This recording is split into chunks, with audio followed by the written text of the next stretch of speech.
Charles law से हमें ये पता चला था कि अगर हम गैस के मास और प्रेशर को कांस्टेंट कर दे तो गैस का केल्विन टेम्परेचर गैस के वॉल्यूम के साथ डायरेक्ट प्रोपोर्शन में होता है।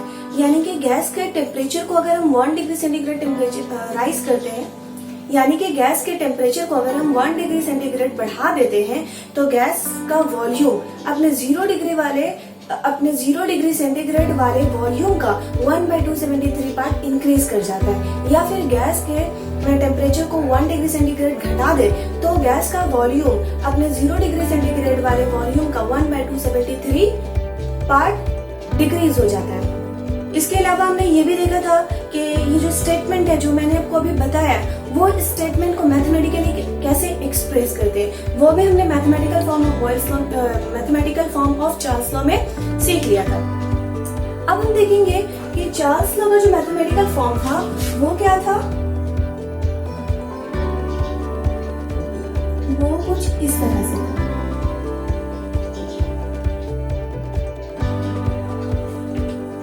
यहाँ पर हम देखेंगे कि V equal to V0/273 into T। ये V क्या था? वॉल्यूम था। V0 इनिशियल वॉल्यूम, ये V है volume at temperature capital D kelvin, और ये V0 क्या था? Initial volume, that means volume at 0 degree centigrade है। ये जो 1/273 है वो चार्ल्स लॉ के स्टेटमेंट से आया था। चार्ल्स लॉ ने कहा था हर 1 डिग्री सेंटीग्रेड टेम्परेचर बढ़ाने या घटाने से गैस का वॉल्यूम अपने 0 डिग्री सेंटीग्रेड वाले वॉल्यूम का 1/273 हिस्सा बढ़ या घट जाता है। तो वहां से ये 1/273 पार्ट्स आया था। इसके अलावा और क्या था? एक था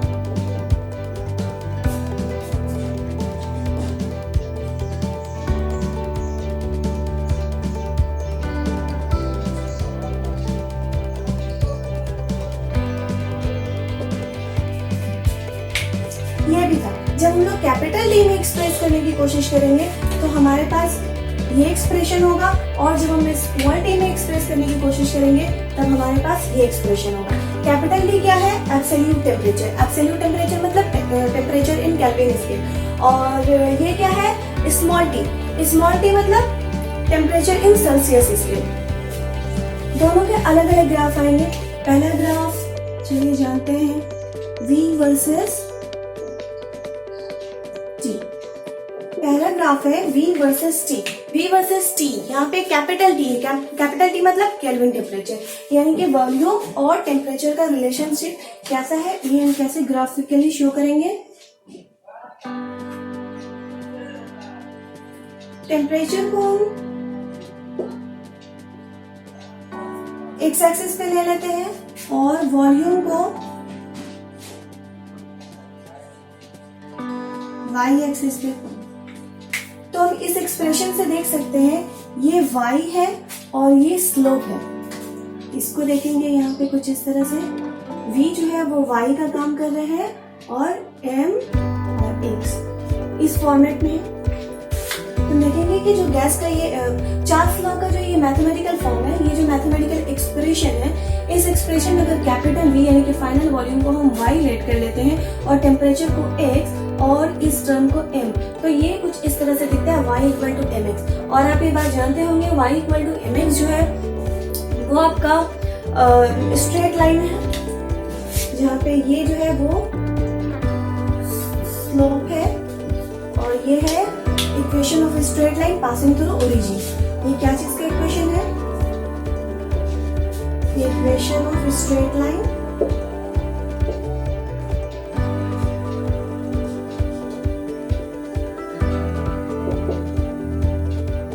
ये equation of straight line passing through origin. तो हम देख सकते हैं कि चार्ल्स लॉ का जो मैथमेटिकल एक्सप्रेशन है, उस मैथमेटिकल एक्सप्रेशन को अगर हम कुछ इस तरह से एक्सप्रेस करें तो ये ये जो m है वो क्या रिप्रेजेंट कर रहा है? V0/273। और हम जानते हैं y इक्वल टू mx एक स्ट्रेट लाइन का इक्वेशन है, और जहां पर m जो है वो स्लोप है, y जो है वो आपका वर्टिकल एक्सिस रिप्रेजेंट कर रहा है और x हॉरिजॉन्टल एक्सिस। तो यहाँ पर हम देखेंगे कि एक ऐसा स्ट्रेट लाइन है जो कि ओरिजिन से पास कर रहा है। तो इसका मतलब ये हो जाता है कि इसका ग्राफ कुछ इस तरह से आएगा। पासिंग थ्रू ओरिजिन, एक स्ट्रेट लाइन मिलेगा जो कि ओरिजिन से पास कर रहा है। लेकिन अगर ये स्ट्रेट लाइन ओरिजिन से पास करता है तो इसका मतलब v भी 0 है, यहाँ पर v भी 0 है और t भी 0 है, यहाँ v भी 0 है और t भी 0 है। t 0 है, इसका क्या मतलब है? 0 केल्विन। 0 केल्विन का क्या मतलब है? अगर हम इसे सेल्सियस में कन्वर्ट करें तो -273 डिग्री सेंटीग्रेड करना पड़ेगा, तो क्या मिलने वाला है? -273 डिग्री सेंटीग्रेड। यानी कि गैस के टेम्परेचर को हम कम करते करते कहाँ तक चले गए हैं? -273 डिग्री सेंटीग्रेड तक चले गए। तो याद रहे, इस वैल्यू तक पहुंचने से पहले ही गैस का स्टेट चेंज हो जाता है, या तो वो लिक्विड हो जाता है या फिर सॉलिड में कन्वर्ट हो जाता है। तो जब गैस अपने गैसेस स्टेट में रहेगा ही नहीं, वो जब लिक्विड या फिर सॉलिड में कन्वर्ट हो जाएगा, तो फिर हम और किस चीज पर एक्सपेरिमेंट करेंगे? हम किस चीज का ग्राफ दिखाएंगे? गैस का, लिक्विड का या सॉलिड का? तो इसका मतलब ये है कि टेम्परेचर जब 0 होगा तो V = 0, ये सिर्फ और सिर्फ आइडियल केस है। ये वाला जो केस है वो सिर्फ और सिर्फ आइडियल केस है, प्रैक्टिकल लाइफ में ये पॉसिबल नहीं है। इसीलिए हम यहाँ पर स्ट्रेट लाइन ग्राफ तो दिखाएंगे, लेकिन वो पासिंग थ्रू ओरिजिन नहीं होगा, वो ओरिजिन से जरा हटकर होगा। ये इसके करीब हो सकता है, थोड़ा और करीब हो सकता है, लेकिन 0 से वो टच नहीं करेगा। यानी कि ये y = mx ये जरूर शो करता है कि वो straight line passing through origin है। लेकिन इस ग्राफ को अगर हम प्लॉट करें और प्रैक्टिकली ये सोचे तो ये कभी भी straight line passing through origin नहीं होगा। यानी ये स्ट्रेट लाइन ओरिजिन को टच नहीं करेगा। क्यों नहीं टच करेगा? क्योंकि ओरिजिन को टच करने का मतलब है v भी 0 हो जा रहा है और t भी 0 हो जा रहा है। t 0 हो जा रहा है, इसका मतलब 0 केल्विन। 0 केल्विन का मतलब होता है -273 डिग्री सेंटीग्रेड, और -273 डिग्री सेंटीग्रेड तक पहुंचने से पहले ही गैस अपना स्टेट चेंज कर लेता है, या तो वो लिक्विड हो जाता है या फिर सॉलिड हो जाता है। इसी वजह से कभी भी V वर्सेस T का ग्राफ, यानी कैपिटल T जो कि केल्विन टेम्परेचर को रिप्रेजेंट कर रहा है, उसका ग्राफ कभी भी ओरिजिन को टच नहीं करेगा। तो हमने एक ग्राफ देख लिया, अब चलिए दूसरा ग्राफ देख लेते हैं। कि दूसरा ग्राफ यानी कि कैपिटल V यानी कि वॉल्यूम वर्सेस स्मॉल।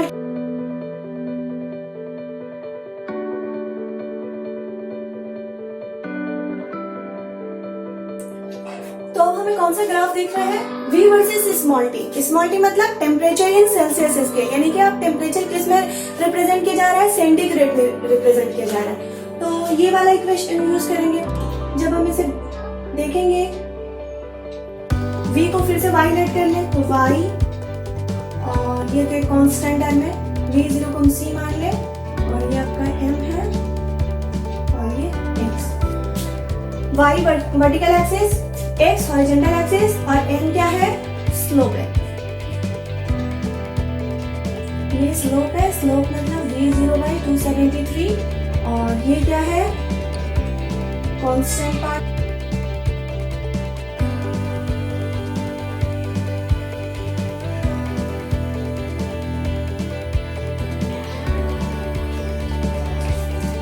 तो हम देखेंगे कि ये इक्वेशन यानी कि y = c + mx जो है वो क्या रिप्रेजेंट कर रहा है? एक ऐसा स्ट्रेट लाइन को रिप्रेजेंट कर रहा है जिसके पास y इंटरसेप्ट है, यानी कि वर्टिकल एक्सिस में उसका पहले से कुछ इनिशियल वैल्यू प्रेजेंट है, जो कि V0 है। हम जानते हैं कि V0 जो है वो गैस का इनिशियल वॉल्यूम है एट 0 डिग्री सेंटीग्रेड। यानी कि जब T का वैल्यू 0 था, T का वैल्यू जब 0 था तब V0 था।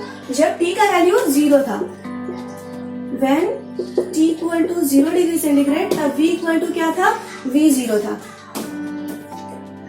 हम जानते हैं कि y = c + mx एक स्ट्रेट लाइन को रिप्रेजेंट कर रहा है। एक ऐसा स्ट्रेट लाइन जिसका y इंटरसेप्ट भी है।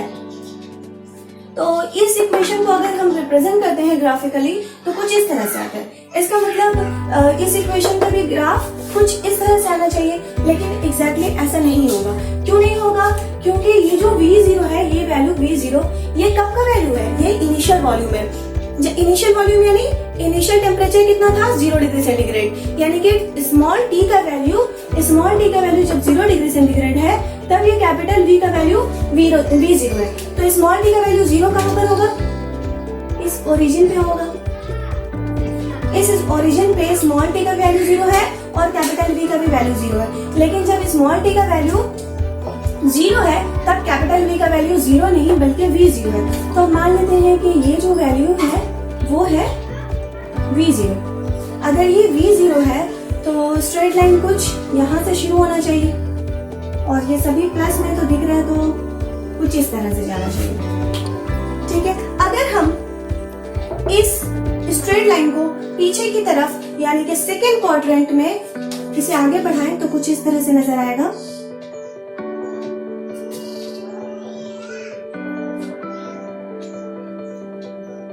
यानी कुछ इस तरह से इसे जब हम आगे बढ़ाएंगे तो ये एक्स एक्सिस को निगेटिव पार्ट में कट करेगा और ये वैल्यू होता है -273 डिग्री सेंटीग्रेड। हमने इसे डॉटेड लाइन से दिखाया क्योंकि ये पॉसिबल ही नहीं है। क्यों पॉसिबल नहीं है? क्योंकि जब तक हम -273 डिग्री सेंटीग्रेड तक पहुंचते हैं तब तक गैस अपना फॉर्म चेंज कर चुका होता है, यानी गैस अपना स्टेट चेंज कर चुका होता है। आइदर वो लिक्विड बन जाता है या फिर सॉलिड बन जाता है। इसलिए हमने इसे डॉटेड लाइन से दिखाया, यानी -273 डिग्री सेंटीग्रेड जो है वो आपका बहुत ही स्पेशल टेम्परेचर है जिसको हम बोलते हैं एब्सोल्यूट जीरो। एब्सोल्यूट जीरो का क्या मतलब है? एक ऐसा टेम्परेचर जहां पर गैस का वॉल्यूम 0 हो जाता है। तो आप यहाँ पे देखिए इस वैल्यू पे -273 डिग्री सेंटीग्रेड पे ये स्ट्रेट लाइन एक्स एक्सिस पर कट करता है, नेगेटिव एक्स एक्सिस पे कट करता है। नेगेटिव एक्स एक्सिस का क्या मतलब है? नेगेटिव एक्स एक्सिस का मतलब है यहाँ पर स्मॉल टी का वैल्यू नेगेटिव आएगा और v का वैल्यू जो है वो 0 होगा। यहाँ पर क्या हो जाएगा? v का वैल्यू 0 हो जाएगा। इसका मतलब हो जा रहा है कि ग्राफिकली या फिर थ्योरेटिकली या मैथमेटिकली हम देख रहे हैं कि -273 डिग्री सेंटीग्रेड पर किसी भी गैस का वॉल्यूम 0 बहुत ही आराम से हो जा रहा है।